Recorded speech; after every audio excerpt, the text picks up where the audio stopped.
that's involved with the food which the European Union are forcing on us, the types of Yeah, chemicals. well, Americans are mostly forcing it, the American companies, but with gene-modified food and things like that, and we do not know, and nobody knows what's going to happen, because they experiment on long range, and we don't know what happens in a year or 20 years. Just like we don't know what happens, except we start knowing now what happens with mobile phones in 20 years. They cause brain tumors and blindness and deafness and cancer and whatever. It's totally known. But it's experimentation on a long range. Do you think that those frequencies and those devices are specifically selected to test on us? Do you think they're changing the species or trying to kill us or change us or whatever? Well, at least they're making us very sick. And since the goal that I have read of the elite, if I can use that word, is to diminish our population on planet Earth by at least 2/3, maybe even 5 billion. So that's very negative. Can you explore that more? I mean, we're facing this new disease which is coming out, the swine flu. Oh, that's just rubbish. That is really rubbish. It's not the swine flu that's dangerous, it's the injections. Because it's supposedly, it's not only swine, but it is human virus mixed with swine virus, mixed with bird virus.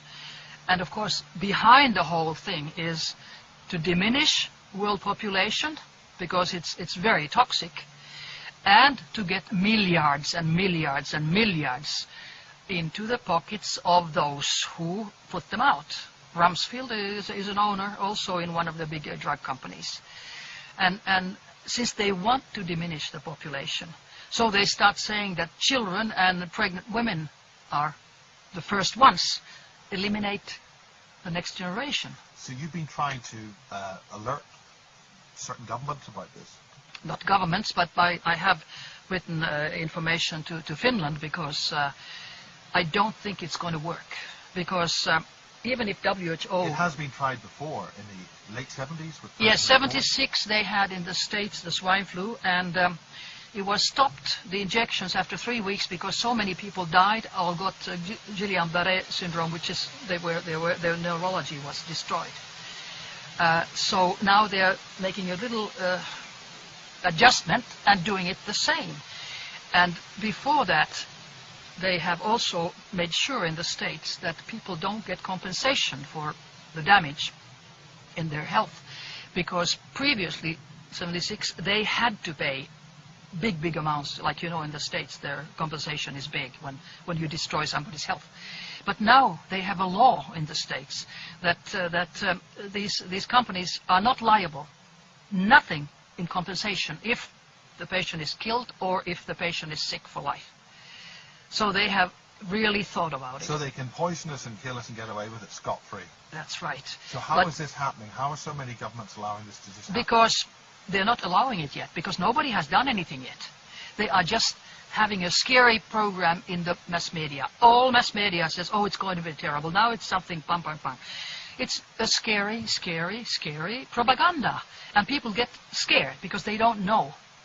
Now, WHO has ordered that, everybody has to be by force injected. Previously, WHO did not have this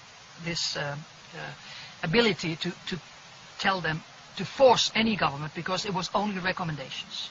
But it was 97, 98, I recall, that they signed with 194, was it, states above that if there is a pandemic, or, real serious pandemic, so then they give an order.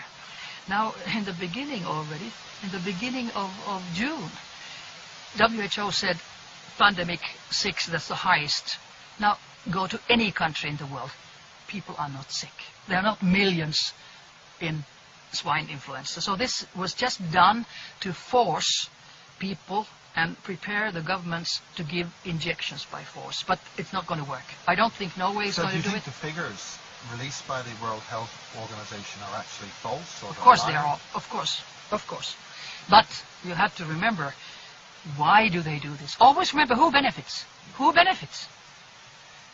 They have been forced, in my mind, to do this. And by whom? Big Pharma.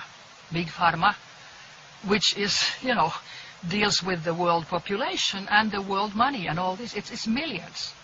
So what's the ultimate strategy, do you think, that's happening with this? What's their target? What's their intent? The target is to get rid of so many people as possible and to get as much money for them as possible. But I think they have calculated wrong this time, because already in the Bilderberger meeting, the 14th and 15th of May this year, 2009, in Hellas, there was almost a split when they were discussing this.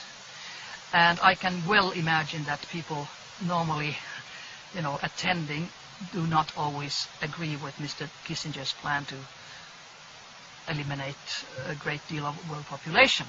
And now, for instance, yesterday, the Finnish government made a decision, changed laws, which is very interesting, changed laws that swine influenza is not anymore on the list of being a dangerous, serious, contaminating disease. And that means that, of course, then people have to pay for themselves. It's a money question too. But in my mind, of course, this is a legal question for the lawyers. But in my mind, if something is not a dangerous, contaminating disease, you cannot be forced to take an injection, right? So I think they were very, very smart. Also, I just read that from the Folk Institute of Health in Norway, that director had said that there has never been many meaning to force people to take, but they can take an injection, and I hope nobody does, especially not children, especially not pregnant women, and actually nobody.